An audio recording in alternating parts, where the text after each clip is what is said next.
दोस्तों, Karl Marx पूरे इतिहास में सबसे गलत समझे जाने वाले विचारों में से एक है। इसीलिए क्योंकि उनके विचार सीधे तौर पर हमारी मान्यताओं को चुनौती देता है और जब ठीक से समझ जाते हैं तो शासक वर्ग के लिए खतरा पैदा करता है।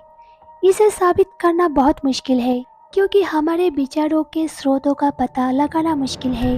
लेकिन अगर कोई समझ जाए कि विचार कैसे प्रभावित होते हैं तो उसे पता चलेगा कि ये विचार शासक वर्ग से आते हैं। लोगों द्वारा उनको नफरत करने का एक कारण ये है कि उनके नाम पर कई भयानक तानाशाही स्थापित की गई है, जबकि तानाशाह मार्क्स से प्रभावित है। मार्क्सवाद के बारे में उनकी समझ अभी भी राष्ट्र को जीवित अनुभवों की प्रकृति पर आधारित थी, जिसका अर्थ है कि ये वो नहीं था जिसका मार्क्स ने कल्पना की थी।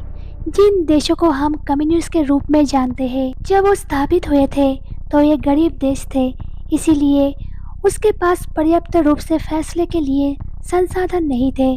श्रमिक वास्तव में अभी तक मुक्त नहीं हुए थे और उनका उपयोग मार्क्सवाद शासक के रूप में भी किया जाता रहा है और उस समय के औद्योगिक राष्ट्र श्रमिक अदालतों को दबाने की पूरी कोशिश कर रहे थे, जिसके कारण पूर्वी ब्लॉक में कम्युनिस्ट राष्ट्र का उदय हुआ, जबकि साम्यवादी राष्ट्र भयानक शासन थे। ये समझ जाना चाहिए कि वो मार्क्स की अपूर्ण समझ का परिणाम थे। मार्क्स खुद शासनों को उतना ही अस्वीकार करेंगे जितना कि वो पूंजीवादी समाजों को लोकतांत्रिक के बजाय लोकशाही होने और श्रमिकों को शक्ति के विकास के लिए अनुकूल नहीं होने का कारण अस्वीकार करते हैं। तो मूल रूप से लोगों के दो समूह थे जो मार्क्स से नफरत करते थे। वो लोग जो मानते थे कि मार्क्सवाद डीपीआर के जैसे दमनकारी शासनों की ओर ले जाता है और शासक वर्ग जो विलुप्त हो जाएगा यदि मार्क्सवाद जैसा कि ठीक से समझा जाता है समझ के पकड़ बना लेता है। दोस्तों, आपने एक पंक्ति तो सुनी होगी, तलवार से ज्यादा धार कलम में होती है।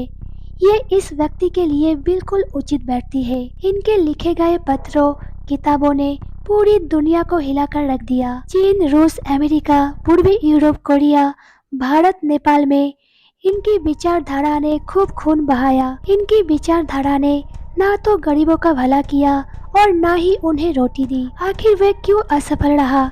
उसका कारण है उनके विचारों के उलट वास्तविक जीवन। सारे मार्क्सवादी अमीर परिवारों में से आते हैं। खुद मार्क्स भी बेहद अभिजात परिवारों में से था। कार्ल मार्क्स शादी से बिल्कुल खिलाफ था, किंतु उसने खुद भी शादी की और बच्चे पैदा किया।